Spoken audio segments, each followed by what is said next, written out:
Batch uploading users. In this video, we will walk through importing multiple users into the LMS using a CSV file for batch upload. Apart from adding users one by one, you can import your users through the Import option. On the Home dashboard, click Maintenance. Then select Import from CSV. Through the Data Type drop-down, select the users. The Available Fields section shows the required fields that your file needs to have.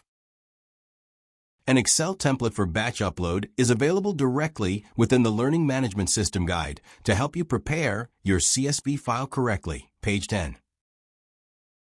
Prepare your CSV file to match these fields. We suggest using the email address for the username to avoid the possibility of duplicates.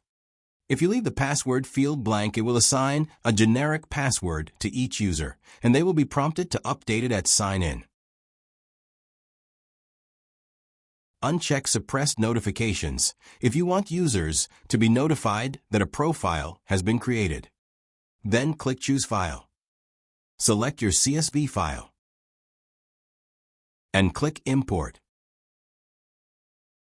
Once the batch upload is complete, all users will be added to the system and will default to learners.